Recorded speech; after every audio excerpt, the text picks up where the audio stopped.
Hey, 10. This is the theme video for Ender's Game.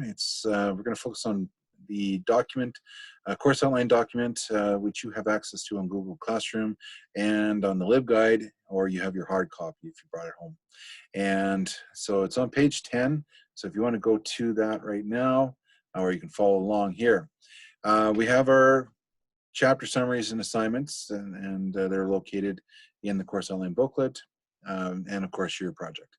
And as usual, project, if you do a major one, you have the 3 questions: why you did what you did, how did it help you understand the text, and where'd you get it from.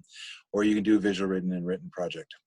A third option would be your tour guide. You can do a brochure or PowerPoint, or if you want to do it in a binder format, and you can submit through pictures or a video presentation or something like that. So just give me a shout to discuss that.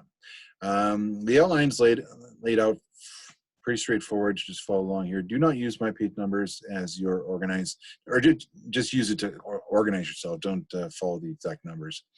Title page should be your creation, not something borrowed.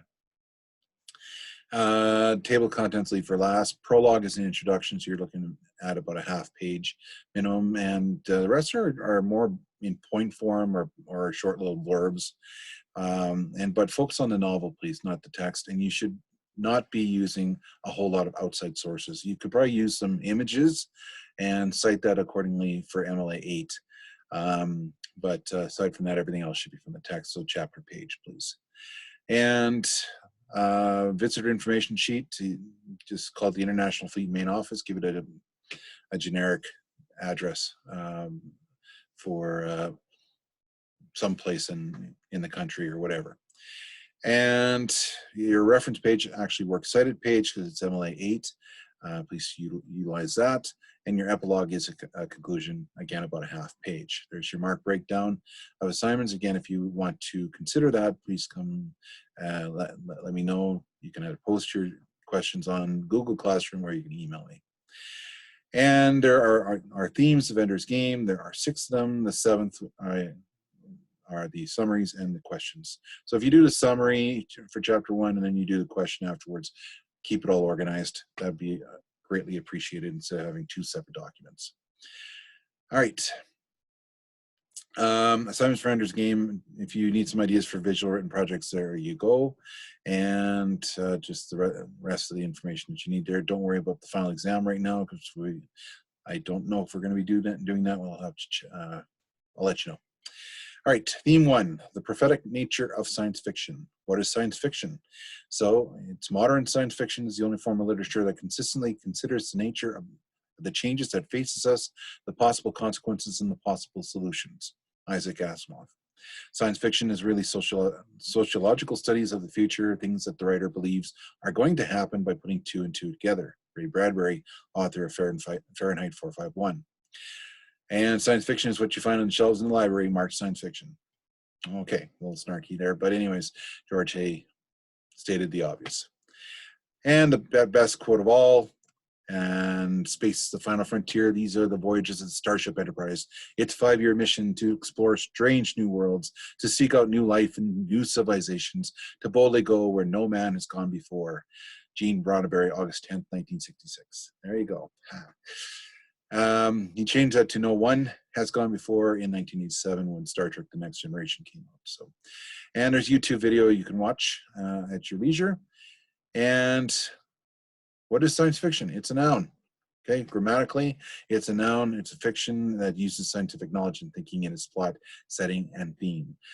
Different than fantasy. Fantasy is fantastical.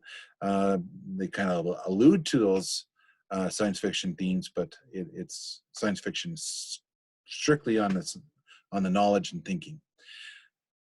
It's based on futuristic ideas. Imagine society with equality and with technology that has proved to make our lives better.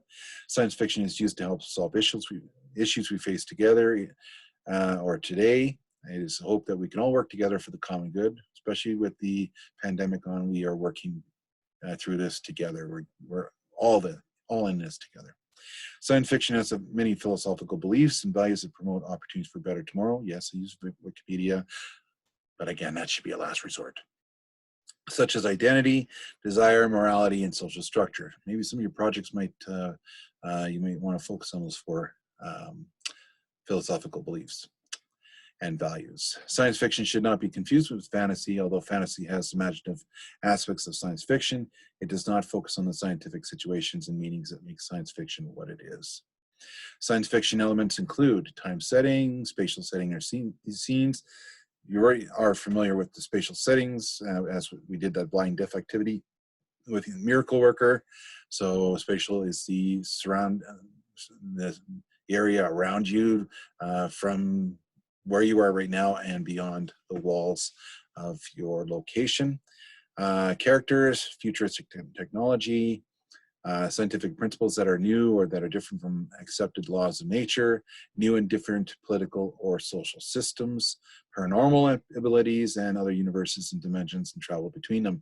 If we were watching Sliders, obviously you would be seeing the different dimensions that are there, but the belief is that with one dimension, the current dimension that we're in, the belief is that there are multiple dimensions. So there's another you, another parallel universe, maybe going through similar things, but maybe the outcomes are different, and so on and so forth.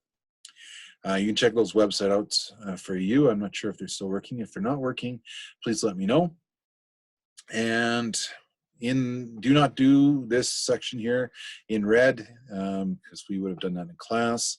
So I'm not going to go into that further, but please do this assignment and tie this to your chapter 1 summary. And so just answer the question straight out. All right, so that's the end of theme 1. We'll do theme 2 shortly. All right, take care and be safe.